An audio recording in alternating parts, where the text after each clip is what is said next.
Bonjour à toutes et à tous et bienvenue sur French Coder. Alors bienvenue dans cette nouvelle vidéo, dans ce nouveau tutoriel dans lequel je vais vous apprendre à créer un site web de portfolio moderne et responsive en HTML et CSS. Mais ne vous inquiétez pas, on va rajouter une fonctionnalité en plus qui est, si ça se trouve vous l'avez vu dans le titre, tout simplement le dark mode, c'est-à-dire le mode sombre. Alors il faut savoir que dans plusieurs sites du monde d'aujourd'hui, du monde moderne, on a en fait cette fonctionnalité qui est implémentée, c'est-à-dire le mode sombre qui permet d'avoir un meilleur confort visuel pour l'utilisateur du site. Donc par exemple ici, voilà le site. Donc je vous présente vite fait. On a une barre de navigation. Un petit header qui présente donc le personnage. Donc ici on a Bill Gates. On a donc plusieurs liens ici pour aller sur les réseaux sociaux. On a une petite présentation avec la signature. Ici on a les projets, par exemple avec la fondation Microsoft, etc. Donc c'est des images que j'ai récupérées sur internet, sur Google au hasard, hein. Et enfin on a un petit footer, donc rien de bien compliqué avec juste le nom, le prénom et le copyright.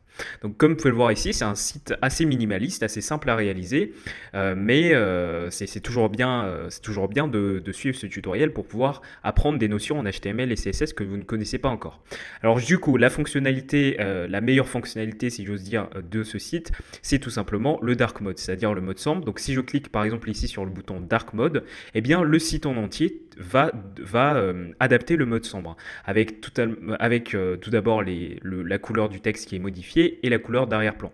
Donc comme vous pouvez voir ici, ça s'adapte correctement à tous les éléments de notre page. Je peux recliquer ici en recliquant sur le bouton Light Mode et je reviens tout simplement sur le mode Light. Alors je trouve que le mode Light est plus joli, mais bon, c'est un avis tout à fait subjectif. Alors je vous propose, avant de commencer le tutoriel, d'aller sur mon compte Instagram French Coder, tout simplement parce que vous pouvez vous y abonner pour recevoir donc des conseils, des tutoriels, des ressources toutes les semaines et tous les jours, en story, je vais vous partager un petit questionnaire, un petit quiz pour tester vos connaissances tout simplement en développement web. Donc c'est toujours bien d'aller jeter un coup d'œil, surtout que c'est sur cette plateforme-là que je suis le plus actif. Donc si vous avez des questions ou autres, n'hésitez pas. Donc voilà, donc je partage donc des conseils, des tutoriels, des ressources, des astuces, etc. Donc je vous conseille d'aller jeter un coup d'œil, c'est dans la description. Donc le code de ce tutoriel aussi sera dans la description, donc n'hésitez pas à y aller. Donc c'est parti pour le tutoriel. Donc ce que je vais venir faire, c'est d'aller sur mon éditeur. Et je vais donc retirer tout le code que j'avais auparavant. Donc comme vous pouvez le voir ici, en fait, j'ai créé un fichier index.html pour écrire donc le code HTML, la structure de notre page. J'ai créé un fichier style.css pour la forme de notre page et tout simplement un fichier script.js pour le JavaScript qu'on va écrire concernant le mode sombre. Donc c'est parti, donc vous allez créer votre dossier sur votre ordinateur, vous allez créer ces trois fichiers-là et on va pouvoir commencer. Alors je vais juste actualiser cette page qui va devenir toute blanche. Ok. Donc premièrement, il va falloir créer donc, la structure de votre page. Donc il va falloir mettre le doctype, etc. Donc ici, mon logiciel, alors c'est pas un logiciel, c'est un outil en ligne qui s'appelle Code Sandbox pour ceux qui veulent. Donc en tapant point d'exclamation, ça va me générer donc une petite structure de base de mon fichier HTML. Donc ici, je vais juste changer le langage de la page et le titre. Donc je vais mettre French Coder, site responsive, site portfolio, responsive et moderne. Donc vous mettez ce que vous voulez ici, plus mode sombre. Voilà, dark mode si vous voulez. Et on n'oublie surtout pas de lier notre fichier CSS en faisant un link rel stylesheet href style.css, donc votre fichier CSS. Si votre fichier CSS se trouve dans un dossier, vous spécifiez évidemment votre dossier, par exemple assets/style.css, etc. pour les sous-dossiers, pareil. Ok, donc maintenant on va commencer par structurer notre page web en HTML. Donc premièrement, qu'est-ce qu'on va venir faire? Tout simplement, on va créer notre barre de navigation. Donc pour cela, on va créer notre balise nav, voilà, pour une navigation en HTML. Et on va premièrement placer, alors je vais juste aller sur mon code déjà écrit, voilà, sur CodePen, pour vous montrer en fait ce que je vais faire. Donc ici on a la barre de navigation et sur cette barre de navigation on va mettre premièrement le titre et à côté on va mettre une liste avec des éléments. Donc ici premièrement dans la barre de navigation comme prévu on va mettre le titre. Donc ici on va écrire Bill Gates. Alors je ne sais pas si vous avez bien regardé mais en fait au niveau de notre projet final on a une icône avant le nom et le prénom. Donc c'est très simple, en fait, cette icône, ce n'est pas une image, c'est bel et bien une icône qui provient de la bibliothèque Google Fonts. Donc vous allez, pour l'importer, tout simplement, sur votre navigateur, vous tapez Google Fonts, voilà, Et vous allez tout simplement cliquer sur le premier lien. Voilà, comme d'habitude, comme toutes vos recherches. Alors je vais juste supprimer tout ce que j'ai déjà. Et vous allez aller sur Icons. Voilà, donc ça s'appelle Google Fonts Icons en fait. Et ici, vous allez avoir plein d'icônes et vous allez pouvoir sélectionner celle qui vous plaît. Donc moi, en l'occurrence, c'est le bouton Magic Button. Voilà. Ici, donc, on a l'icône qui correspond, je clique dessus, et ici, on a du code qui est généré. Donc vous descendez ici, et alors ce qu'on peut faire, c'est tout simplement copier le premier code qui est généré ici, et on va le mettre tout simplement au niveau de notre index.html, on va le mettre juste avant la déclaration du link rel sheet CSS. Donc ça va nous permettre tout simplement d'importer toutes les icônes de Google Fonts. Ensuite, on va pouvoir revenir sur Google Fonts et on va tout simplement copier le code HTML correspondant à l'icône, c'est-à-dire inserting the icon.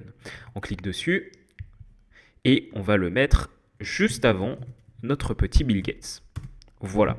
Maintenant, si j'actualise ma page, vous allez voir ici, si j'agrandis, vous allez voir ici qu'on a bien l'icône. Alors je vais juste me mettre sur le grand écran et ici on a bien l'icône qui s'affiche correctement, donc la bibliothèque a bien été importée tout simplement. Alors une fois qu'on a fait ça, eh bien on va pouvoir passer aux éléments qui se trouvent à droite de notre barre de négation. Donc en fait il s'agit juste d'une liste d'items, donc pour cela vous déclarez votre balise UL. Et vous allez mettre tout simplement les éléments. Donc premier élément, ça sera l'email de contact. Donc ça sera hello@gates.com. Donc vous mettez votre adresse email. Et bien évidemment, on va mettre également la petite icône qui se trouve à côté. Donc pour cela, eh bien, je me rends sur Google Fonts encore une fois et je vais tout simplement taper call made, si je ne me trompe pas. Voilà. Et si je remonte, ok, on a bien l'icône et je vais tout simplement copier le code correspondant à l'icône. Alors là, plus la peine d'à chaque fois copier et coller le code d'importation de la bibliothèque puisqu'on l'a déjà fait, donc normalement la bibliothèque est déjà installée sur votre projet. Donc on va coller tout simplement le code correspondant à l'icône et on va pouvoir créer notre deuxième élément de la barre de négation qui s'appelle Dark Mode, tout simplement. Donc c'est le bouton qui va permettre d'actionner le Dark Mode. Donc ici, si j'actualise ma page, vous allez voir qu'on a bien nos deux items qui apparaissent correctement. C'est super. Alors on va juste mettre un identifiant sur ce LI là, sur cet item. Donc on va mettre par exemple Dark Light Mode. Voilà, Dark Light Mode pour pouvoir par la suite accéder à cet identifiant en JavaScript pour effectuer nos actions. Super. Donc là on a déjà fini avec notre barre de négation. La barre de négation qui structure en fait notre page HTML. Ensuite, on a notre header. Donc on va faire pareil. On va tout simplement sortir de l'élément nav et on va créer notre balise header. Voilà, donc header en HTML pour l'entête. Et ensuite, on va créer deux parties, deux divs. Donc en fait ici, on a un côté gauche et un côté droit, d'accord? Un côté droit qui stocke l'image et un côté gauche qui stocke les informations.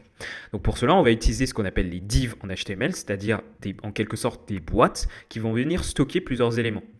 Et ça va nous permettre de structurer notre page et ensuite en CSS, ça va nous permettre de styliser tout ça.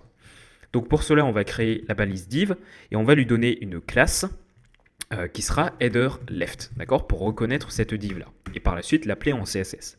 Et ensuite, on va faire pareil pour la deuxième div qui sera cette fois le header à droite, c'est-à-dire header right.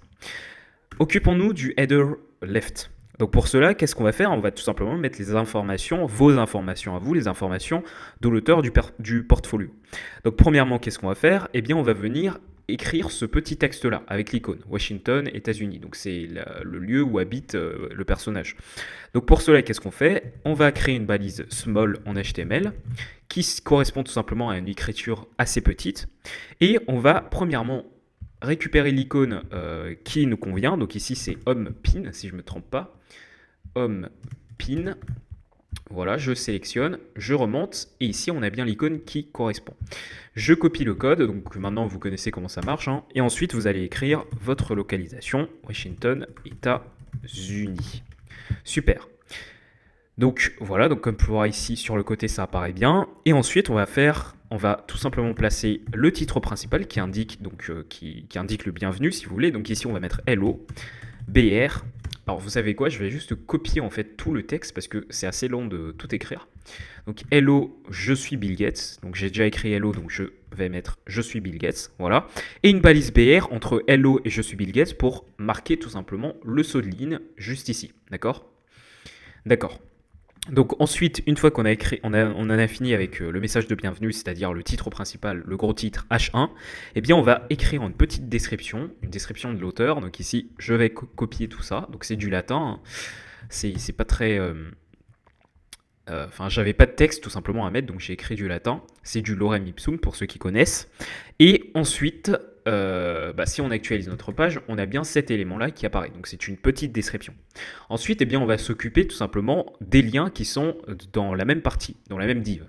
Donc pour cela, on va descendre du paragraphe et on va créer une autre div qui va s'appeler links, donc de classe links. Et à l'intérieur, qu'est-ce qu'on va mettre? On va mettre nos petits liens. Donc un lien en HTML, c'est la balise A. Donc c'est une encre à href. Donc pour l'instant, ici, donc vous allez sélectionner, spécifier directement votre réseau social, par exemple. Mais moi, eh bien, je ne vais rien mettre. Donc je vais mettre juste un hashtag ou voire même un truc vide pour rediriger sur la même page. Et on va refermer le lien et on va directement coller donc notre texte, c'est-à-dire LinkedIn, par exemple.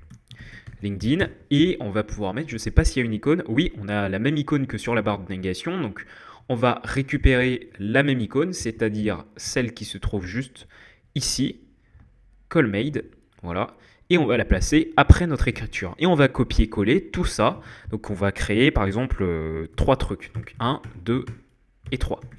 Donc ici, on va remplacer LinkedIn par curriculum. Alors, je vais juste mettre email en premier, pourquoi pas. LinkedIn ensuite et curriculum après. Alors j'en ai créé 4, donc je vais supprimer celui qui suit. Voilà. Donc maintenant, si j'actualise ma page, vous allez voir ici qu'on a bien nos liens qui apparaissent et on va pouvoir styliser tout ça par la suite en CSS. Donc une fois qu'on en a fini avec nos liens, eh bien on va pouvoir faire la même chose, enfin pas la même chose, on va pouvoir nous occuper du coup de notre div class header right, c'est-à-dire l'image tout simplement qui se trouve à droite de notre élément. Donc c'est très simple en fait, comment mettre une image en HTML avec la balise img, on écrit img, src donc la source de l'image, alors je vais juste copier l'adresse de l'image, voilà, et je la colle dans la balise src, ici, dans l'attribut src, et on va mettre une petite description à l'image avec l'attribut alt, dans le cas où l'image ne s'affiche pas, on va écrire profile photo, donc la photo de profil. Nickel, donc maintenant si on actualise notre page, on a bien l'image. Alors les bords de l'image sont par défaut déjà arrondis, mais vous allez voir que vous pouvez très bien avoir une image sans arrondi, et on va pouvoir arrondir les bords évidemment en CSS. Donc vous mettez l'image qui vous plaît et vous paramétrez votre page comme vous voulez. On a terminé avec le code HTML du header, il nous reste maintenant la partie à propos, la partie des projets et enfin le footer. Donc ça ne va pas être très long, vous allez voir. Premièrement, donc on va créer une section. Une section, alors c'est une section et une div, il faut savoir que c'est différent. Une div, c'est vraiment quelque chose, un élément HTML qui va stocker des éléments, donc c'est une boîte comme je vous l'ai dit. Et une section, c'est vraiment considérez ça comme une grosse div, c'est-à-dire une section, une partie de votre page, d'accord? Il ne faut pas utiliser les divs n'importe comment. Les divs, on les utilise uniquement pour des petits éléments, des petites parties comme ça qu'on veut séparer. Tandis qu'une section, c'est vraiment une grosse partie de votre page. Donc là, je vais créer une section about, à propos. Donc tout se passe au niveau de la sémantique en fait. Si vous mettez une div, ça ne va rien changer, mais c'est au niveau de la sémantique de votre page que ça va changer. Donc premièrement, au niveau de à propos, donc au niveau de la section about, tout simplement, on va écrire un H4, un titre plus petit, voilà, et on va écrire à propos de moi. Voilà, et ensuite on va écrire un gros paragraphe que je vais copier juste ici et que je vais coller tout simplement. Et vous allez voir qu'on a un espace ici, donc on va mettre 2 sauts de ligne. Voilà. Donc c'est parfait, si j'actualise ma page, vous allez voir qu'ici, on a bien la description avec les sauts de ligne qui se sont appliqués correctement. Nickel. Ensuite, qu'est-ce qu'on va faire? Eh bien, on va tout simplement mettre la signature que vous voyez ici. Donc vous allez évidemment récupérer votre propre signature, hein. Vous n'amusez pas à récupérer des trucs sur Internet. C'est absolument pas ce que j'ai fait. Si, j'ai fait ça. Je vais descendre au niveau du paragraphe et je vais tout simplement mettre une image. Donc il s'agit juste ici d'une image. Vous pouvez mettre un SVG, vous faites comme vous voulez. Et on va tout simplement mettre une classe signature puisqu'on va tout simplement accéder à cette signature par la suite de notre document CSS. Et on va mettre une description, donc alt signature pareil, hein, dans le cas où la signature ne s'affiche pas. Et ensuite la balise SRC, notre fameuse balise qui va afficher la signature. Donc pour cela, je vais copier l'adresse de la signature. Voilà, j'ai récupéré sur Google, hein, ne vous inquiétez pas. Et voilà. Donc maintenant, si j'actualise ma page, on a bien notre section About qui s'affiche avec la description et la signature. Donc je vous ai dit, c'était pas très compliqué. Bah maintenant, on va venir s'occuper de la partie à propos. Pareil, c'est pas très compliqué au niveau de la structure HTML. Au niveau du CSS, ça va être un peu plus compliqué, mais vous inquiétez pas, vous allez tout comprendre. Donc on va créer une nouvelle section qu'on va appeler image. Voilà, donc vous pouvez l'appeler par exemple projet, mais bon, je l'appelle image puisqu'il y a des images, tout simplement. Et qu'est-ce qu'on va faire? Eh bien, on va créer plusieurs cartes. Donc là, on va créer justement des divs, des blocs, puisque là, vous allez voir, en fait, ça, c'est pas des parties de notre page, c'est des parties de notre section. Donc là, je vais utiliser des divs et non des sections. Tout se joue au niveau de la sémantique. Donc ici, qu'est-ce que je fais? Je vais créer une div de classe card. Plutôt image card pour être plus précis, donc une carte qui contient une image si vous voulez, et tout simplement, comme vous pouvez le voir sur notre écran, vous avez une partie gauche et une partie droite. Comme pour le header, eh bien, il va falloir créer une div classe image left. Alors ici, pourquoi j'utilise des classes? Tout simplement puisqu'on va pouvoir répéter ce code plusieurs fois et dans le CSS, eh bien, on va pouvoir spécifier une seule fois notre classe pour modifier chacun des éléments. D'accord? Si vous mettez ici un identifiant, il va falloir tout simplement spécifier chaque identifiant pour chaque carte. Donc c'est pas très pratique, donc mettez ici des classes. Donc au niveau de la partie droite de l'image, de notre carte, qu'est-ce qu'on a? Eh bien l'image. Pour cela, vous allez mettre img, src et vous allez mettre l'adresse de vos images. Donc ici, on va copier l'adresse de la première image, donc comme d'habitude. Voilà. Alors, je ne vais pas tout de suite mettre les liens, puisqu'on va copier-coller le code, vous allez voir. Et comme description, on va rien mettre aussi pour l'instant. Et on va aussi avoir une partie à droite, donc image right. Voilà.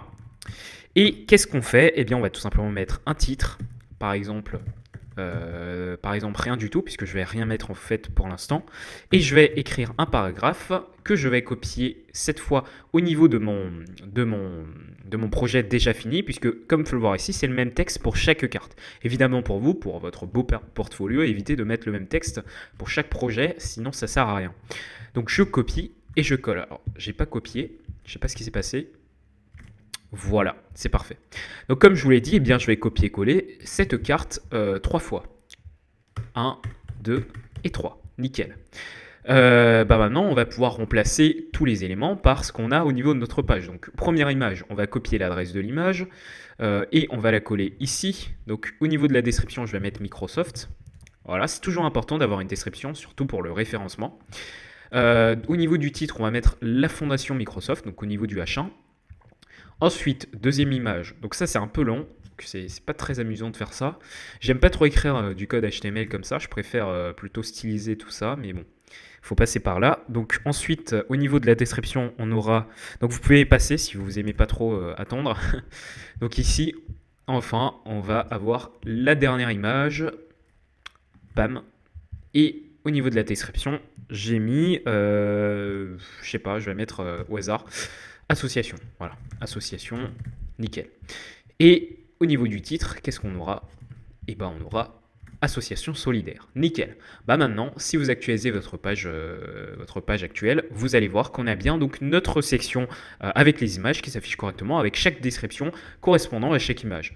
Alors ici, je viens de me rendre compte qu'on n'a pas mis de titre pour la deuxième carte, donc je vais copier le titre ici, la visite de plusieurs parcs. Voilà, et c'est bon. Alors maintenant, on a terminé avec la partie, juste avec l'écriture du code HTML, de la partie avec les projets, avec les images. Et enfin, ce qui nous reste, c'est tout simplement notre petit mignon footer. Donc pour cela, qu'est-ce qu'on va faire? On va tout simplement écrire la balise footer, on va créer la balise footer en HTML, qui signifie pied de page tout simplement en français.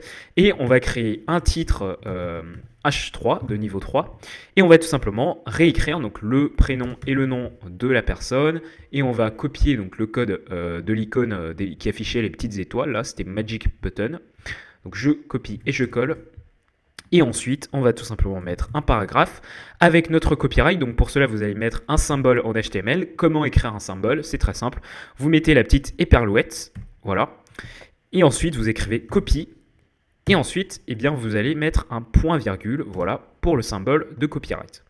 Et on va écrire Bill Gates 2022. Vous mettez évidemment la date à laquelle vous regardez ce tutoriel.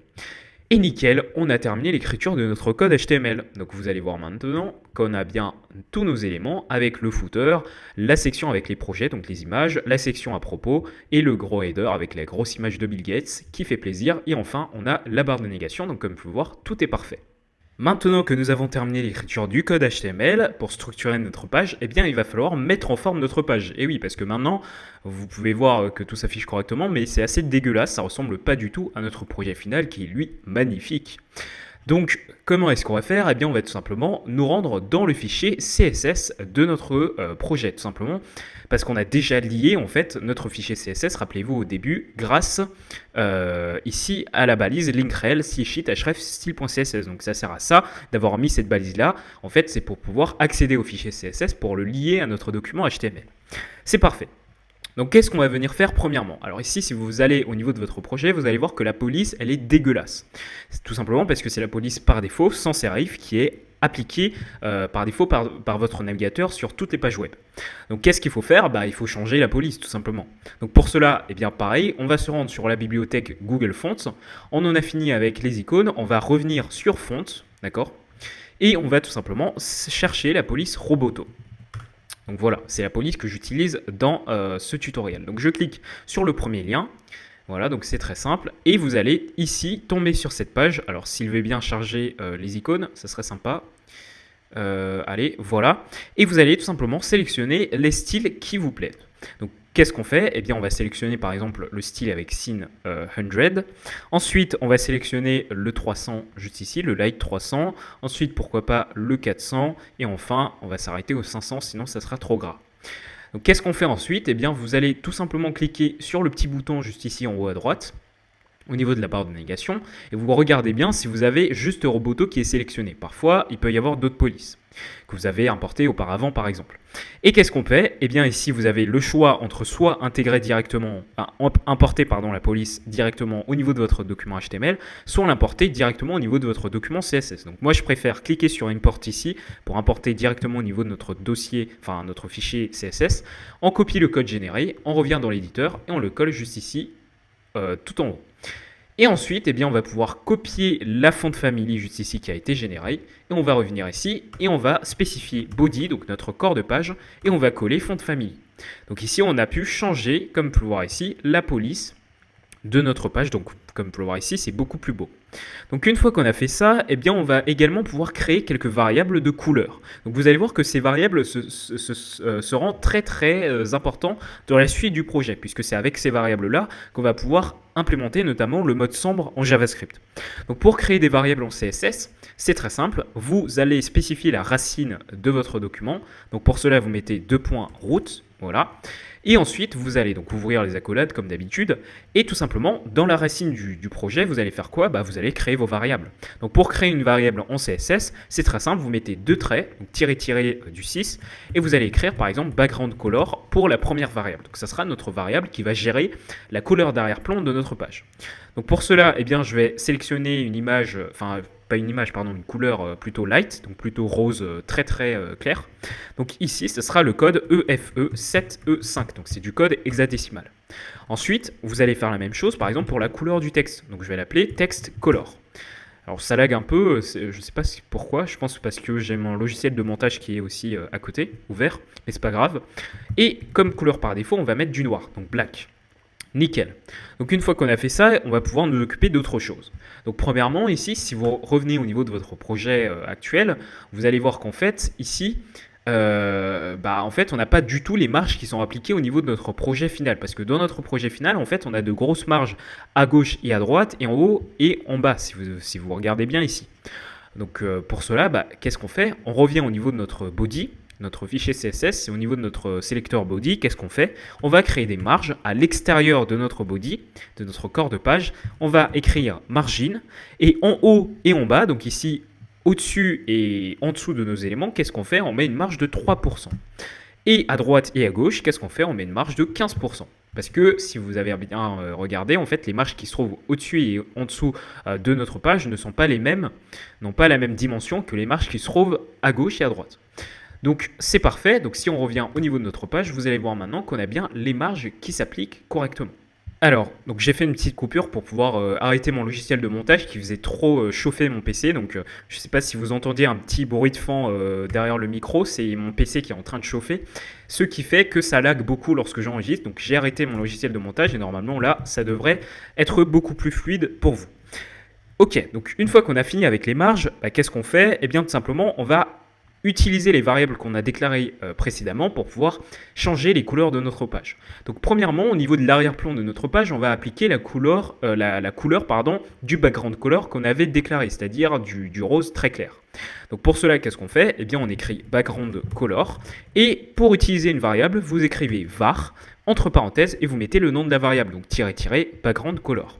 Au niveau de la couleur du texte, pareil, donc ça sera var entre parenthèses, text color. Encore une fois, ces variables sont très importantes par la suite puisque on va pouvoir modifier justement les valeurs des variables en JavaScript pour le dark mode, donc pour le mode sombre. Donc si j'actualise ma page, vous allez voir qu'ici on a bien les couleurs qui se sont modifiées et ça c'est nickel.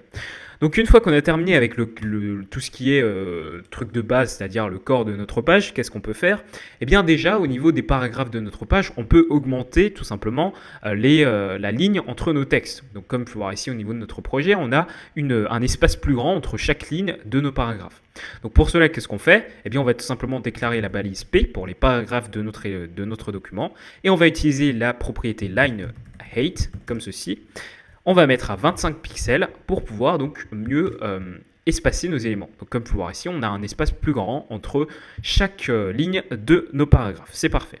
Donc maintenant qu'on a donc paramétré les trucs de base, on va dire au niveau de notre style CSS, qu'est-ce qu'on va faire? Eh bien on va tout simplement nous occuper de la barre de navigation, puisque là pour l'instant elle ressemble à rien du tout.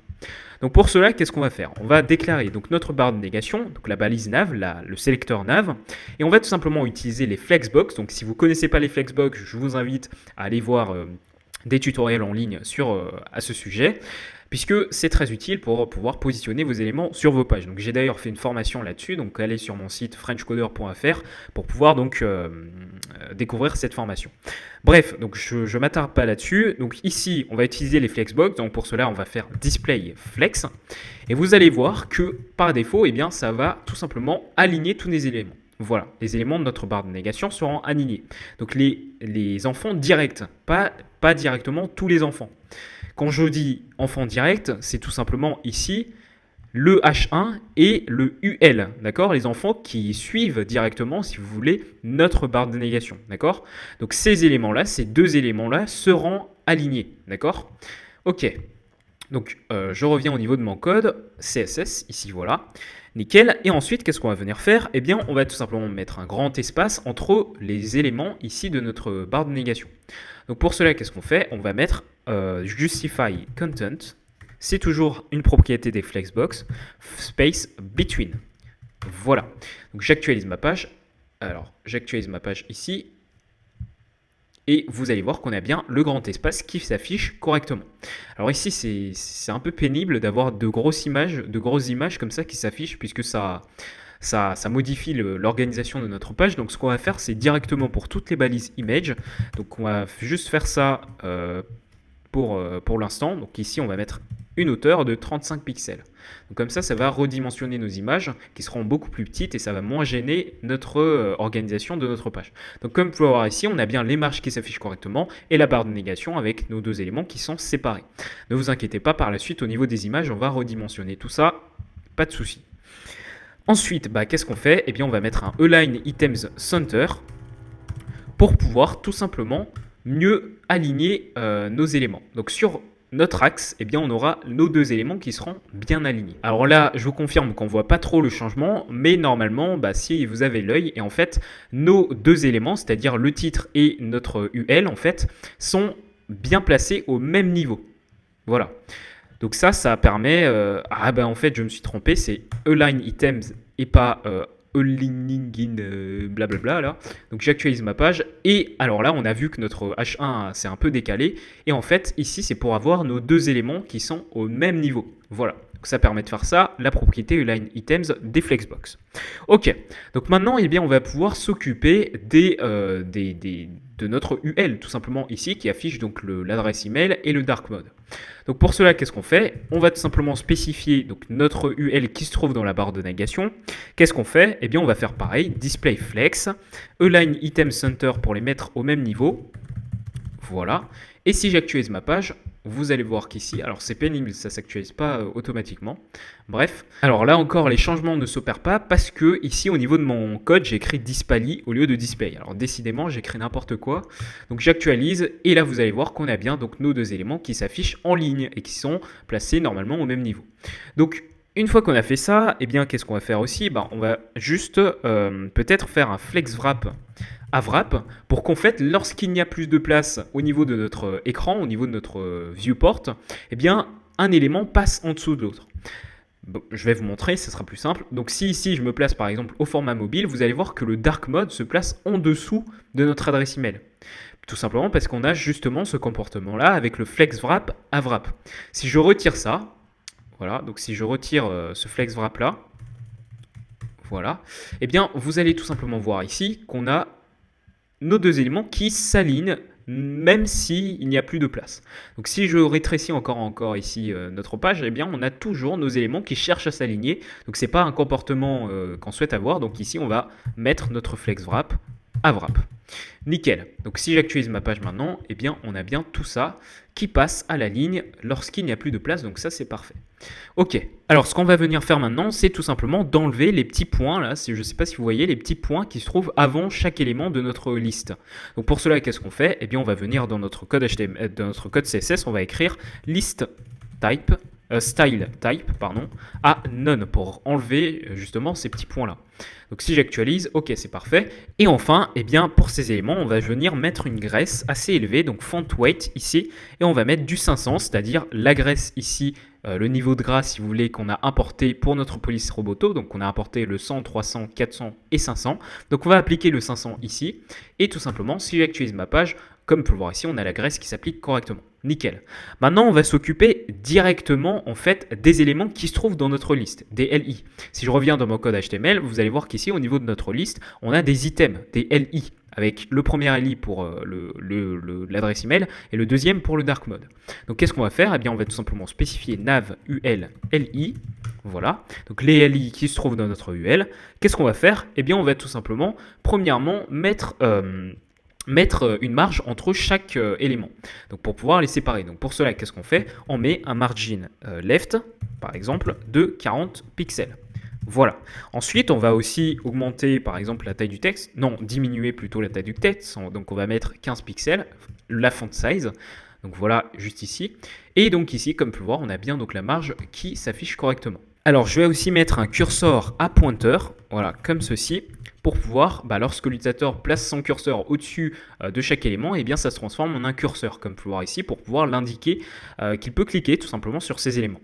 Alors maintenant, qu'est-ce qu'on va faire? Eh bien, on va s'occuper justement de la petite icône qui se trouve à côté en fait, de notre élément, de notre adresse email ici. Parce qu'en fait, cette icône-là va en fait déstabiliser, en quelque sorte, le comportement de notre Flexbox, tout simplement parce que comme vous pouvez le voir ici, le texte dark mode va s'aligner au même niveau que notre icône. Ce n'est pas un comportement voulu. Donc ce qu'on veut nous, c'est juste de rabaisser un peu cette icône-là. Donc pour cela, on va justement spécifier notre icône, donc nav ulli span, puisque rappelez-vous, notre icône se trouve dans une balise span juste ici. Et qu'est-ce qu'on va venir faire? Eh bien, on va venir le positionner par rapport à notre élément li, notre item. Donc pour cela, qu'est-ce qu'on fait? On ajoute la propriété position relative à notre li et on positionne notre icône par rapport à cet élément-là. Donc pour cela, on met position absolute. Voilà, donc maintenant, il va venir se positionner par rapport en fait à notre li, comme vous pouvez le voir ici. Donc qu'est-ce qu'on va venir faire maintenant? C'est tout simplement de remonter notre icône puisque il est un peu descendu. Donc pour cela, qu'est-ce qu'on va venir faire? Eh bien, on va tout simplement appliquer les propriétés de notre position absolue. Donc pour cela, qu'est-ce qu'on fait? Eh bien, on va remonter, donc on va mettre un top de -5 pixels pour le remonter beaucoup plus haut. Et ensuite, on va mettre un right de moins 28 pixels par exemple pour le mettre à droite. Donc maintenant, si j'actualise ma page, vous allez voir qu'on a bien notre icône qui se positionne parfaitement. Alors vous allez voir qu'ici, alors pourquoi j'utilise des valeurs négatives? Tout simplement parce que si je mets par exemple un top de 0, vous allez voir qu'il va encore un peu descendre. Donc ça, c'est quand il est en top 0, puisqu'en fait, ça va se positionner par rapport au plus haut de l'icône. Donc il va falloir mettre un truc négatif pour que ça se positionne correctement, tout simplement. Donc ici, on va mettre moins 5 pixels. Et pareil pour le right, du coup, vous avez compris, il va falloir mettre aussi une valeur négative pour que ça se place correctement, pour avoir un bel espace ici. Donc voilà, on en a terminé justement avec le positionnement de ces éléments-là. Alors maintenant qu'on en a fini avec la barre de négation, eh bien on va pouvoir tout simplement nous occuper de la partie ici du header. Donc pour cela, en fait, ce que ça va donner, c'est tout simplement ce truc-là. Donc ce truc qui se trouve dans notre projet final. Donc on va essayer d'obtenir ce résultat en écrivant du code CSS. Donc pour cela, qu'est-ce qu'on fait? On revient dans le code CSS et on va tout simplement spécifier notre header pour nous occuper tout simplement du header. Donc comme pour la barre de négation, on va mettre un display flex pour aligner nos éléments. Ensuite, on va tout simplement mettre un justify content ici space between pour les espacer, donc pour mettre un espace entre les éléments. Et ensuite, un align item center pour les mettre au même niveau, tout simplement. Donc là, avec ces trois propriétés-là, on a déjà aligné nos éléments correctement. Super. Donc une fois qu'on a fait ça, eh bien, ce qu'on peut faire aussi, c'est de mettre une grosse marge entre notre header et notre barre de négation. Donc pour cela, on va mettre un margin top, c'est-à-dire une marge au-dessus, donc une marge au-dessus de notre header, de 60 pixels. Voilà. Donc si j'actualise ma page, vous allez voir qu'ici, on a bien la grosse marge qui s'applique correctement. Maintenant, on va s'occuper de la partie gauche de notre header. Donc pour cela, on va déclarer header left. Rappelez-vous la div dans le header qui s'appelle header left, donc la partie gauche, qui va ici occuper une plus grande place que la partie droite. Ça veut dire qu'ici, en fait, alors si on revient au niveau de notre projet final, ça se voit pas trop, mais en fait ici, notre partie gauche occupe une plus grande place dans le dispositionnement de notre page que la partie droite, que l'image, d'accord? Donc en fait, pour cela, eh bien, on va simplement utiliser la propriété flex qui s'applique sur les items d'un conteneur Flexbox. Donc ça encore, c'est des concepts Flexbox que je vous invite à voir. Donc ici, on va mettre un truc comme 6 par exemple, pour occuper quand même une assez grande place. Et pour notre header right, pour la partie droite, du coup, on aura un flex à 5. Voilà. Donc si j'actualise ma page, vous allez voir qu'ici, notre partie gauche va occuper une plus grande place que la partie droite. Alors ici, ça ne se voit pas trop puisque l'image est toute petite. Mais voilà. Donc qu'est-ce qu'on va faire ensuite? Eh bien, si vous regardez au niveau de notre projet final, eh bien, on a tout simplement une marge entre notre header left et notre header right. Donc pour cela, eh bien, au niveau de notre header left, on va tout simplement mettre une marge à droite, du coup, margin right, de, par exemple, je sais pas, moi, par exemple, 50 pixels. Voilà. Donc ici, si j'actualise ma page, eh bien, vous allez voir. Alors, je ne sais pas pourquoi l'image était très grosse. Bon, c'était sûrement un bug. Mais vous allez voir que maintenant, on a bien une marge de 50 pixels entre nos deux parties. Super. Donc, qu'est-ce qu'on va faire maintenant? Eh bien, on va nous occuper des éléments qui se trouvent à gauche. Donc, pour cela, eh bien, premièrement, on va venir nous occuper, par exemple, du petit small, c'est-à-dire de la petite balise small ici. Je ne sais pas si vous vous rappelez. Ici, qui affiche tout simplement le lieu où se trouve donc notre personne. Donc ici, qu'est-ce qu'on fait? Eh bien, on va spécifier header left, small, voilà, comme ceci. Et qu'est-ce qu'on va venir faire? Eh bien, tout simplement, on va, par exemple, augmenter la graisse du texte. Donc, on va mettre du gras. Donc, font weight bold. Donc, bold, en fait, ça va justement prendre le maximum, la graisse maximum que vous avez importée. Ensuite, eh bien, on va aussi, pourquoi pas, mettre un display flex, etc. pour pouvoir mettre notre icône et notre texte au même niveau. Donc ça aussi, c'est une autre astuce au lieu d'utiliser des positions absolues dans tous les sens, etc. Donc vous mettez display flex et pour les mettre au même niveau, vous allez mettre align items à center tout simplement. Donc la technique que je vous ai présentée précédemment. Donc comme vous pouvez voir ici, on a bien tout qui s'affiche correctement et ça c'est nickel. Maintenant, on va nous occuper donc du gros titre, donc le hello, je suis Bill Gates. Donc pour cela, vous spécifiez donc header left H1, donc le H1 qui se trouve dans notre header left. Eh bien, on va tout simplement augmenter la taille du texte à 50 pixels. Parfait. Ensuite, la graisse du texte, bon, par exemple, on va mettre à 400, juste avant la graisse maximale qu'on a importée. Et on va tout simplement mettre une marge, donc entre une marge de 40 pixels, par exemple, entre nos deux éléments. Donc pour cela, vous mettez margin top de, pas 40 pixels, je ne sais pas ce que j'ai dit, je vais mettre 15 pixels, pardon. Et donc ici, si j'actualise ma page, eh bien vous allez voir qu'on a bien notre élément qui s'affiche correctement. Et ça, c'est très très beau. Ok, donc une fois qu'on a fait ça, eh bien on va pouvoir nous occuper maintenant des liens. Donc comme vous pouvez le voir, c'était assez rapide en fait. Donc qu'est-ce qu'on fait? Eh bien tout simplement on revient au niveau de notre code et on va spécifier header left encore ici, mais cette fois tous les liens. Alors je ne sais plus s'il se trouve dans une div, oui je crois que c'était la div links, voilà. Donc on spécifie la div links et en fait on va tout simplement au niveau de cette div mettre un grand espace, une grosse marge au-dessus pour séparer la petite description ici de nos liens. Donc pour cela, qu'est-ce qu'on fait? Eh bien, on va tout simplement mettre un margin top de, pourquoi pas, 80 pixels. C'est bien. Ok, donc si j'actualise ma page, on a bien la grosse marge normalement qui devrait s'afficher. Ce qui ne se passe pas. C'est très bizarre. Alors ici, header left links. Alors est-ce que j'ai bien appelé links ici? Div class links, ouais, c'est ça. Donc, alors je sais pas ce qui s'est passé, mais je crois que l'éditeur a bugué encore une fois. Mais là, maintenant, si j'actualise ma page, bah, la marge s'applique bel et bien. Donc cet éditeur bug un peu sur mon PC, je sais pas pourquoi. Bon, la prochaine fois, je vais utiliser Visual Studio Code si ça change pas. Ok, bon, c'est pas grave. Maintenant, on va s'occuper directement de chaque lien qui se trouve dans cette div, dans la div links. Donc pour cela, eh bien, on va venir justement copier donc, ce sélecteur-là qu'on avait juste précédemment et on va spécifier tous les A, c'est-à-dire toutes les balises A, tous les liens finalement. Donc premièrement, on va retirer le petit soulignement qui se trouve sous nos liens. Donc pour cela, vous utilisez la propriété text decoration que vous mettez à none. Ensuite, eh bien, au niveau de la couleur, eh bien, on va dire qu'il va prendre la couleur du parent, c'est-à-dire la couleur finalement de la variable ici text color, puisque par défaut, eh bien, au niveau du corps de page, tous nos textes, tout notre texte possède la couleur de la variable text color, c'est-à-dire du noir, qu'on va pouvoir encore une fois modifier par la suite en JavaScript. Donc ici, inherit, ça va prendre la couleur du parent. Ensuite, une fois qu'on a fait ça, on va aussi donc bien positionner ici les icônes. Enfin, ouais, les icônes qui se trouvent ici, comme au niveau de la barre de négation d'ailleurs. Donc pour cela, on va utiliser la même technique. Donc on va mettre un position absolute. On va positionner par rapport à nos liens. Pardon, c'est du coup les icônes, pardon. Donc ici, ce sera relative. Parce qu'on va positionner justement les icônes par rapport au lien là, donc ça sera un position relative.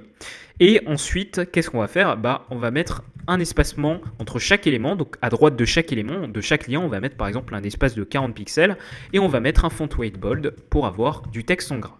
Donc comme je vous l'ai dit, au niveau des icônes, qu'est-ce que je vais faire? Eh bien, je vais tout simplement sélectionner donc toutes les icônes, span, et cette fois, ça sera position absolute, puisqu'on positionne par rapport au lien, par rapport aux parents. Donc pour cela, qu'est-ce qu'on fait? Bah, comme au niveau en fait de notre barre de négation, comme pour l'email, en fait, qu'est-ce qu'on a fait? Eh bien, on va tout simplement mettre top moins 5 pixels et right moins 28 pixels si je ne me trompe pas. Voilà. Donc en fait, c'était pareil pour la barre de négation. Donc comme vous pouvez le voir ici, eh bien, on a tout qui s'affiche correctement. Alors ce qu'on pourrait faire, bah non, j'allais dire qu'on pourrait mettre un curseur pointeur, mais justement en fait comme c'est des liens, bah, directement notre curseur se change en un pointeur. Ok, donc on en a fini avec la partie gauche de notre header. Donc on va s'occuper maintenant de la partie droite, c'est-à-dire de l'image. Donc pour cela, qu'est-ce qu'on fait? On va maintenant nous occuper du header right. Donc ici, on avait juste un flex à 5. Et on va tout simplement copier le sélecteur. On va spécifier notre image. Donc on va dire que l'image, bah, qu'est-ce qu'elle va faire? Elle va tout simplement prendre 100% de la largeur qu'on lui attribue au niveau de cette div. Sachant que l'espace qu'occupe notre image est moins importante que l'espace occupé par les éléments qui se trouvent dans le header left, tout simplement parce qu'on avait un flex de 6 au niveau du header left, contrairement au header right qui n'occupe qu'un flex de 5, d'accord? Donc encore une fois, ce sont des notions du flexbox que je vous invite à voir sur internet, sur des tutoriels gratuits ou payants, faites ce que vous voulez. Donc ici, si j'actualise ma page, vous allez voir qu'ici, alors on a notre image, on a notre largeur qui s'applique bel et bien, mais par contre, elle est dégueulasse. Tout simplement parce que la hauteur ne s'affiche pas correctement. Donc ce qu'on peut faire, c'est tout simplement mettre un 8 de 100% aussi. Voilà, donc si j'actualise. Alors là, ça a bien... l'image du coup s'affiche correctement, mais je pense que le problème ne vient pas de là. Bah oui. Rappelez-vous au départ, en fait, pour avoir une belle disposition de notre page, pour mieux voir les changements, on avait mis pour toutes les images de notre page une taille de 35 pixels. Donc en fait, il va falloir enlever ça tout simplement. Et ici, on peut même enlever le height à 100% puisque par défaut, eh bien, c'est automatique. C'est la page qui gère ça correctement.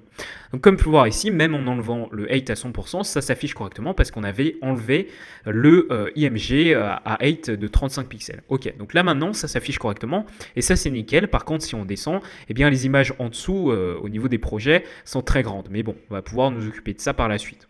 Ok, donc comme vous pouvez voir ici, eh bien on a notre header qui est terminé. Donc on a fini avec le code CSS du header.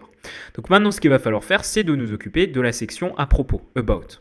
Donc pour cela, qu'est-ce qu'on fait? On va sélectionner notre section about, de classe about, avec point .about, le sélecteur. Et on va tout simplement mettre un margin top, c'est-à-dire une marge en haut de 150 pixels pour le séparer du header, tout simplement. Voilà. Et donc là, on n'a pas beaucoup de choses à faire, juste peut-être au niveau du paragraphe, par exemple, on va augmenter la taille du texte. Donc pour cela, on va faire un about p pour sélectionner les paragraphes, le paragraphe.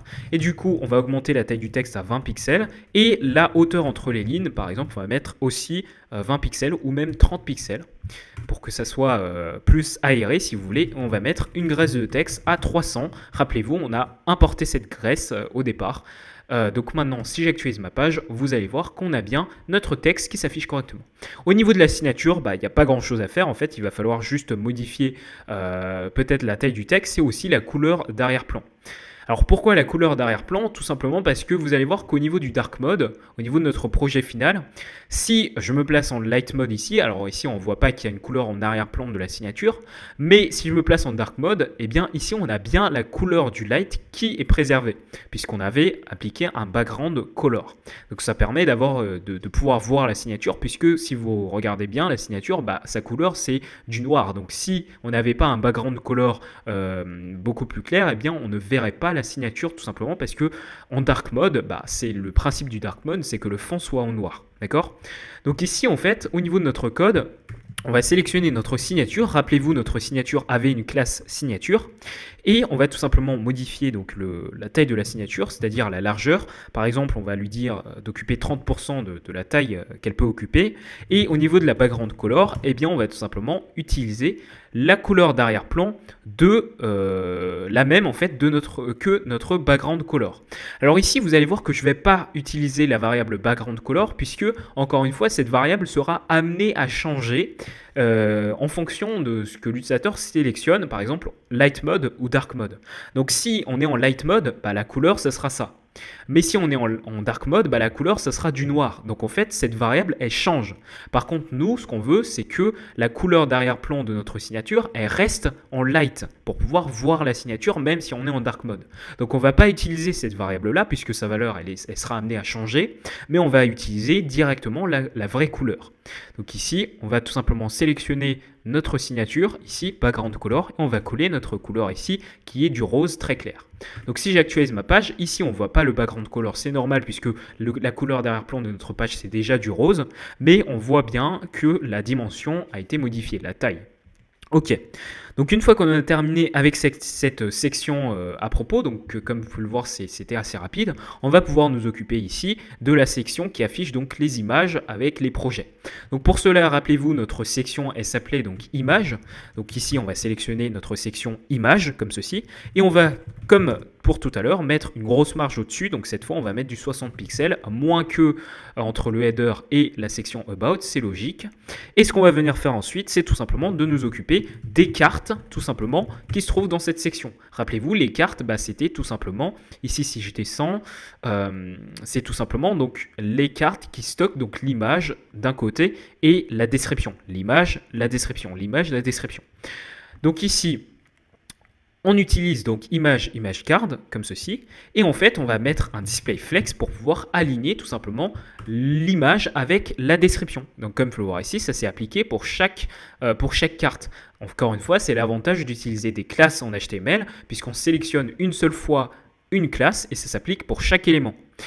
Ok, donc une fois qu'on a fait ça, ce qu'on peut faire aussi, c'est pourquoi pas mettre un Align Item Center pour placer nos éléments au même niveau. Donc ici, Align Item Center. Donc ici, comme on peut voir ici, notre élément qui se trouve à droite se place au même niveau que notre élément qui se trouve à gauche. Super. Ce qu'on peut faire aussi, c'est pourquoi pas mettre un margin bottom de 60 pixels, c'est-à-dire en dessous de chaque image, on met une grosse marge pour pouvoir mieux les séparer. Voilà, donc là on peut voir qu'on a bien une séparation entre chaque carte. Nickel. Donc maintenant ce qu'on peut faire, c'est nous occuper de la partie gauche de chaque image, c'est-à-dire de l'image. Donc pour cela, de chaque carte, pardon, c'est-à-dire l'image qui se trouve dans chaque carte. Voilà, j'espère que c'est plus clair. Donc on va sélectionner justement image card, voilà, et on va sélectionner la partie gauche. Donc premièrement, qu'est-ce qu'on va faire? Alors ce qu'on peut faire, c'est en fait mettre une séparation entre la partie droite et la partie gauche. Donc pour cela, on se place au niveau de la partie gauche. Et qu'est-ce qu'on fait? Alors ici, je crois qu'il n'y a pas de S, et on va mettre un margin right, donc à droite de la partie gauche, on met une marge de 40 pixels pour pouvoir séparer nos éléments. Donc si j'actualise, vous allez voir qu'on a bien la marge qui s'applique. Ensuite, ce qu'on peut faire aussi, c'est qu'au niveau de l'image, donc je copie tout ça, le sélecteur, je sélectionne la balise IMG, on va mettre une hauteur pour chaque image de 200 pixels et une largeur de 400 pixels, et ça sera fixe. Donc maintenant, si j'actualise, vous allez voir que maintenant, eh bien, chaque image possède la même taille, ce qui fait que notre disposition est bien respectée, et ça c'est nickel. Donc, comme vous pouvez voir ici, les cartes s'affichent correctement. En fait, on a terminé avec cette section, c'était tout, c'était pas si compliqué. Mais vous allez voir qu'ensuite, on va venir nous occuper de la partie mobile de notre page, donc ça sera un peu plus complexe. Maintenant, ce qu'il nous reste à faire, c'est le footer, c'est le pied de page. Donc pour cela, on sélectionne notre footer, voilà, notre sélecteur footer, qui correspond à notre balise footer au niveau de notre document HTML, juste ici. Voilà. Et qu'est-ce qu'on va venir faire? Eh bien, tout simplement, on va mettre une marge au-dessus de 100 pixels pour pouvoir séparer notre pied de page de la section précédente. Et on va tout simplement, pour le copyright, modifier la taille du texte. Donc, on va mettre à 15 pixels pour le rétrécir. Et tout simplement, si j'actualise ma page ici, vous allez voir qu'on a bien le footer qui s'affiche correctement. Donc ça, c'était pas du tout compliqué. Maintenant, ce qui nous reste à faire, c'est la partie mobile. Puisque, évidemment, dans le titre du tuto, je vous dis qu'on va rendre la page responsive, c'est-à-dire réactive, adaptée pour toutes les tailles d'écran. Donc ici, si vous inspectez votre page et que vous placez à un format plus petit, vous allez voir que rien ne s'affiche correctement. Tout est dégueulasse. Donc si je me mets vraiment à un format mobile, par exemple un iPhone SE, par exemple ici, c'est vraiment le bordel. Donc il va falloir gérer ça aussi. Donc pour cela en CSS, on a ce qu'on appelle les media queries qui nous permettent justement de modifier notre code CSS, nos styles en fonction de la taille d'écran. Donc par exemple ici, eh bien, pour chaque carte, on va dire que si la taille ne dépasse pas les 880 pixels, la largeur de notre page ne dépasse pas par exemple les 880 pixels qui correspond à un format tablette téléphone, au niveau des images, en fait, au niveau de nos cartes, eh bien, il va falloir passer à la ligne s'il n'y a plus de place. Donc exactement comme au niveau de la barre de négation, au niveau de l'email ici et du dark mode, eh bien on est passé à la ligne lorsqu'il n'y avait plus de place. Et on va faire pareil pour lorsque la taille d'écran tout simplement ne dépasse pas les 880 pixels. Donc pour cela on va mettre un média, pour cela on va utiliser donc les media queries comme je vous l'ai dit. Donc vous pouvez aussi vous renseigner à ce sujet pour voir des tutos plus complexes. Encore une fois dans ma formation sur frenchcoder.fr, dans ma formation sur le positionnement avec les flexbox, je ne sais pas trop si j'adopte le sujet, mais je crois que si. Je crois que si, pour la formation sur le responsive, vous pouvez aller checker. J'adopte le sujet, donc je vous présente les media queries, à mon avis. Donc ici, qu'est-ce que je fais? Eh bien, je mets un arrobase et j'écris media pour media queries. Ensuite, vous écrivez screen pour l'écran. Ensuite, vous mettez and, entre parenthèses, et vous mettez la largeur maximale que doit occuper notre écran, c'est-à-dire max-width, et on va écrire ici 880 pixels. C'est-à-dire que si la taille d'écran ne dépasse pas les 880 pixels, donc la taille d'écran est située finalement entre 0 et 880 pixels, on va tout simplement écrire du code correspondant. Donc pour cela, qu'est-ce qu'on fait? Pour chaque image, pour chaque carte d'image qui se trouve dans notre balise, dans notre sélecteur image, donc dans notre section en fait, eh bien qu'est-ce qu'on fait? Donc pour chaque carte en fait, on va écrire flexWrap à wrap. On peut utiliser cette propriété tout simplement parce que ici on avait un display flex. On utilise les flexbox pour chaque carte. Mais si on n'utilise pas les display flex, bah en fait ça ne va pas fonctionner. Alors ici, il faut savoir que pour les media queries, en fait, tous les éléments, enfin toutes les propriétés qui vont s'appliquer par défaut au niveau de nos sélecteurs sont les propriétés que vous avez mentionnées précédemment, les propriétés globales finalement. D'accord? Donc ici, en fait, si je mets flexWrap à wrap, c'est parce qu'on avait déjà un display flex qui a été déclaré en global ici au niveau de notre code. D'accord? Donc en fait, ces propriétés-là qui se trouvent ici sont déjà héritées à l'intérieur de ça. Donc je peux juste écrire flexWrap au lieu de recopier tout le code précédent. Donc ça, c'est plutôt utile. Donc maintenant, si j'actualise ma page, voilà, j'attends que ça charge. Et ici, vous allez voir que rien ne s'applique, tout simplement parce qu'on est en une largeur d'écran supérieure à 880 pixels. Mais là, si je me place par exemple au format mobile, comme vous pouvez le voir, eh bien, on est passé à la ligne. On n'est plus comme tout à l'heure dans le cas où en fait, tout cherchait à s'aligner. Là, on passe bel et bien à la ligne. Pareil ici, si je sélectionne une taille plus grande, comme vous pouvez le voir, on a bien tout qui s'affiche correctement. Maintenant, si je dépasse les 880 pixels, voilà, donc comme vous pouvez le voir, tout va s'aligner. Donc c'est parfait, donc ça sert à ça les media queries finalement. Alors ce qu'on peut faire aussi, c'est maintenant nous occuper, pourquoi pas, du header par exemple. Donc ici du header, par exemple cette fois on va sélectionner une largeur d'écran inférieure à 620 environ pixels. Parce qu'en fait, pourquoi je dis ça? Parce qu'à 880 pixels c'est encore bon. Donc ici, comme vous pouvez le voir, même si ça s'aligne, ça ne gêne pas trop l'utilisateur, c'est même très beau. Donc ici, à 880 pixels, comme vous pouvez le voir, c'est déjà descendu au niveau de nos éléments, au niveau de notre carte sont déjà descendus, mais au niveau du header, c'est toujours bon, donc ça ne sert à rien de changer. Par contre, quand on est en dessous de 620 environ pixels, ça commence à être dégueulasse. Donc ce qu'on peut faire, c'est de faire remonter, par exemple, l'image au-dessus, comme ça, de nos éléments. Donc pour cela, on va créer un autre media query, donc media screen and max width, donc maintenant vous comprenez le principe, et on va sélectionner 621 pixels par exemple.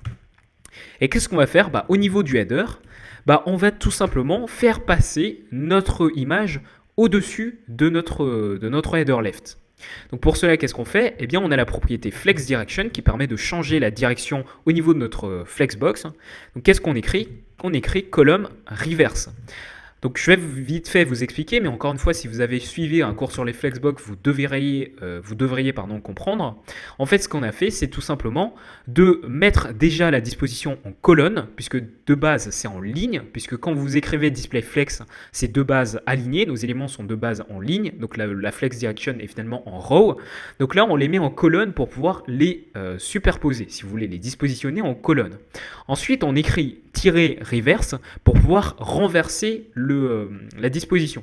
Pourquoi je fais ça? Tout simplement parce que si ici, alors je vais juste enlever le reverse pour que vous compreniez mieux. Si ici, je mets juste colonne, donc j'actualise ma page. Alors là, c'est un peu long parce que ma connexion est en train de ramer. Si j'actualise ma page, vous allez voir qu'ici, on a notre header left qui se place au-dessus de notre header right, ce qui est logique, tout simplement parce qu'au niveau de notre fichier HTML, on a bien notre header left ici qui est écrit avant notre header right, d'accord? Donc notre header left, encore une fois, est avant notre header right, dans notre structure HTML. Donc si vous écrivez que colonne ici, ça va se placer comme dans l'ordre du HTML. Mais si vous écrivez reverse, eh bien ça va inverser l'ordre. C'est-à-dire que maintenant, notre deuxième enfant, au niveau de notre conteneur, va se placer avant notre premier enfant. Donc comme ça, eh bien, on a bien notre image qui s'affiche avant. Donc ça, c'est parfait. Donc ce qu'on peut faire ensuite, une fois que vous avez compris ça, c'est de retirer aussi la marge qui se trouve après notre header left. Donc rappelez-vous, pour pouvoir séparer en fait notre image de notre header left, eh bien on a appliqué une marge juste à droite de notre élément header left. Donc on va retirer cette marge puisqu'elle ne sert plus à rien au format mobile. Donc pour cela, eh bien on va mettre un margin right à 0, tout simplement. Donc si j'actualise ma page ici, vous allez voir que la marge est effacé et notre élément s'affiche bien correctement. On va aussi mettre un espace entre le header left et le header right, c'est-à-dire nos deux éléments ici. Donc pour cela, qu'est-ce qu'on fait? Alors là, ça commence à ramer. Qu'est-ce qu'on fait? Eh bien, au niveau du header right, eh bien, on va mettre une marge en dessous de 40 pixels. On va aussi en profiter pour modifier la taille de l'image puisque c'est un peu trop grand. Donc ce qu'on peut faire, c'est au niveau du header right de l'image, qu'est-ce qu'on fait? Eh bien on va tout simplement mettre une largeur de 250 pixels.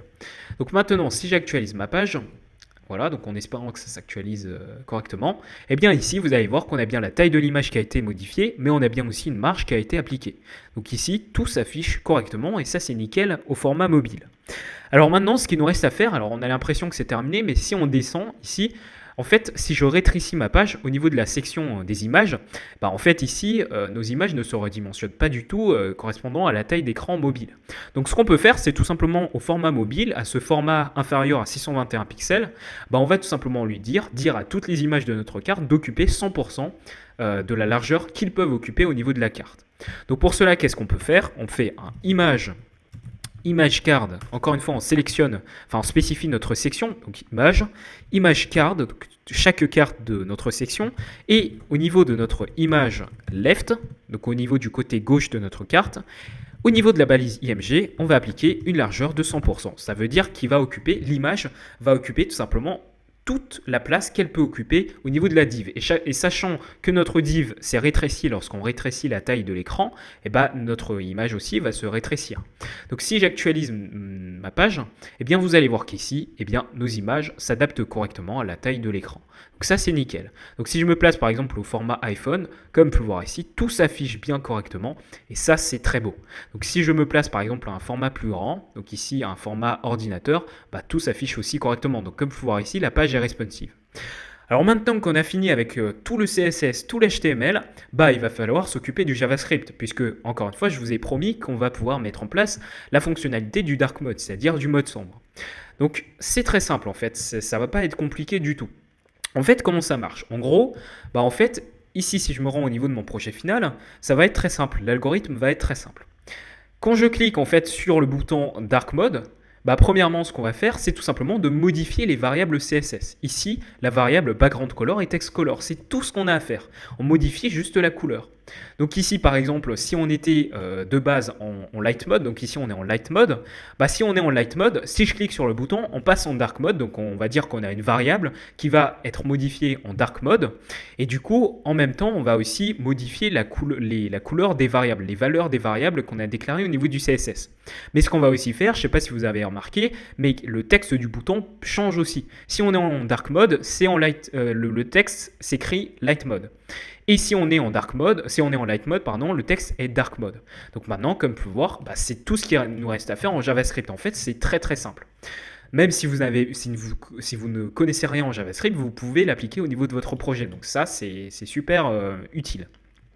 Alors pour pouvoir écrire du code JavaScript, eh bien, au départ, j'avais créé un fichier script.js.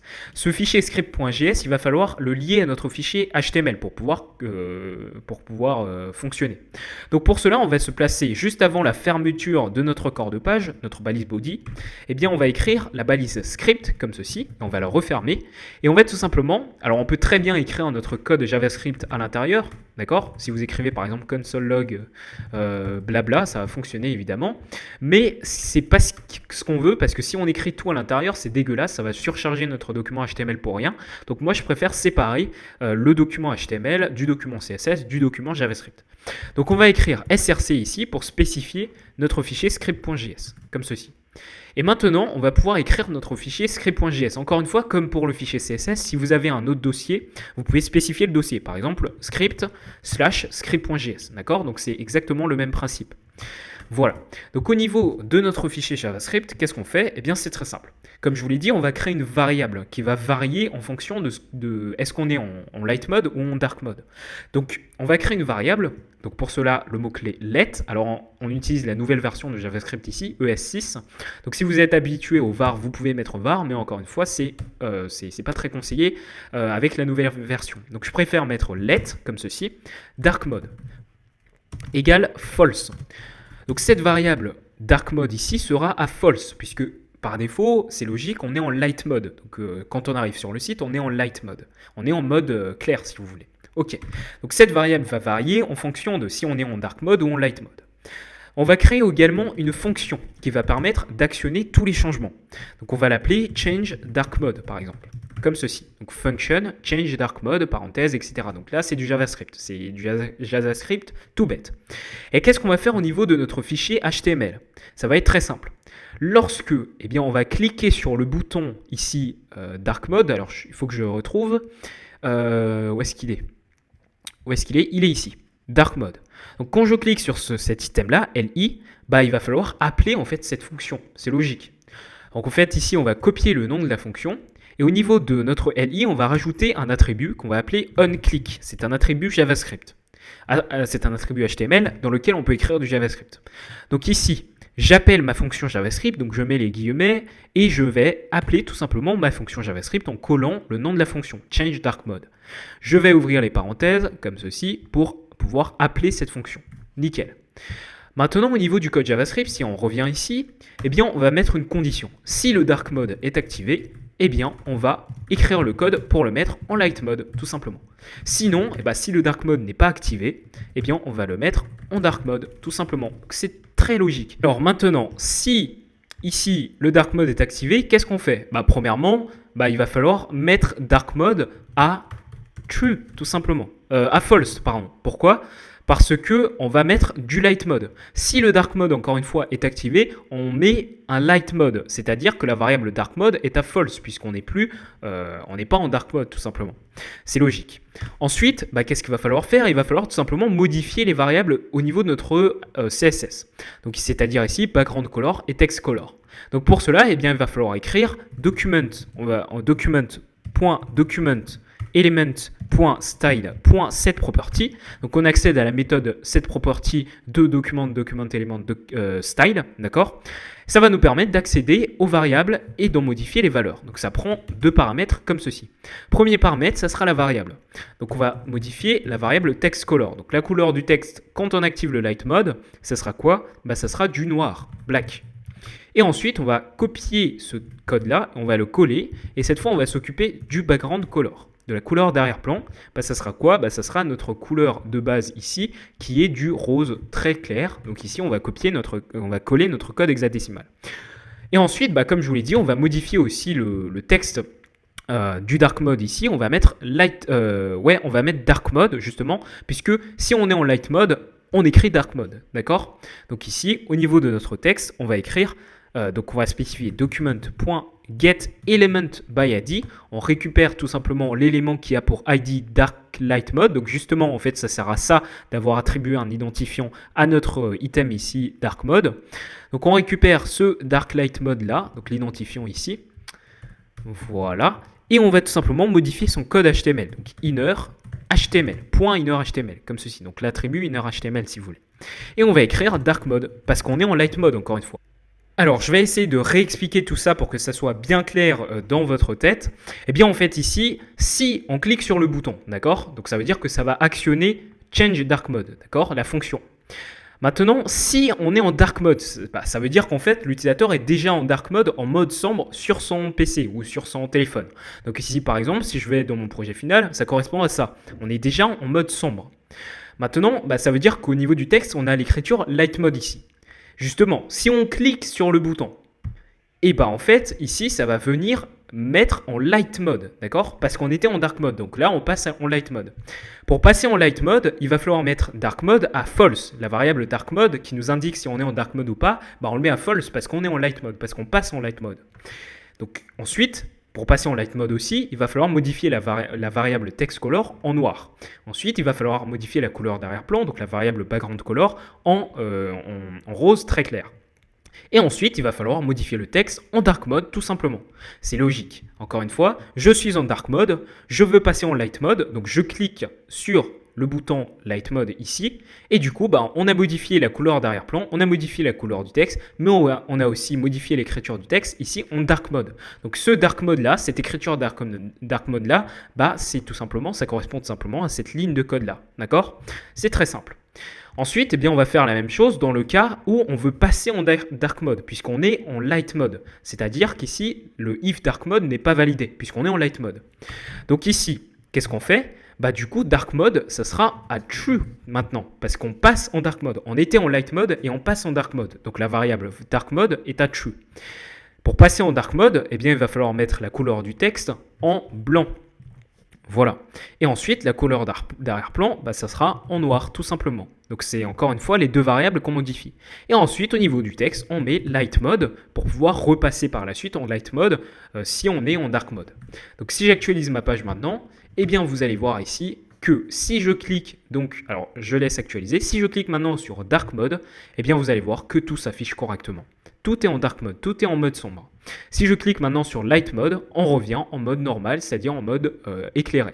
Donc, comme vous pouvez voir, tout fonctionne à merveille et notre site web est terminé. Donc j'espère que ce tutoriel vous a plu et vous a beaucoup aidé dans votre réalisation de votre projet, dans votre portfolio. Alors ici j'ai appliqué tout ça sur un portfolio évidemment, mais vous pouvez appliquer tout ça sur n'importe quel site, le dark mode, le mode sombre, le mode clair, etc. Vous l'appliquez où vous voulez. Ça c'était juste un exemple pratique avec le code HTML, le code CSS et le code JavaScript lié. Je vous invite encore une fois à vous rendre sur mon compte Instagram French Coder et de vous abonner si ce n'est pas encore fait. Donc dessus, encore une fois, je propose des conseils, des tutos et des ressources tous les jours, enfin toutes les semaines. Et tous les jours, en story, eh bien, je vous propose des quiz pour vous aider à progresser dans le développement web afin de tester vos connaissances. Donc encore une fois ici, rendez-vous dessus, il y a déjà beaucoup de monde, donc comme vous pouvez voir, il y a déjà 10 000 personnes environ qui sont dessus et qui bénéficient encore une fois de tout ce contenu quotidien. Il y a déjà 314 publications, donc allez-y, n'hésitez surtout pas. Et si vous avez des questions pertinentes, attention, eh bien, vous pouvez me contacter là-dessus. Donc c'était tout pour moi, c'était French Coder, on a réalisé ce joli site, j'espère qu'il vous a beaucoup aidé. Évidemment, toutes les ressources se trouvent dans la description, que ce soit les polices, les icônes et le code source du tutoriel. Et moi je vous dis à la prochaine.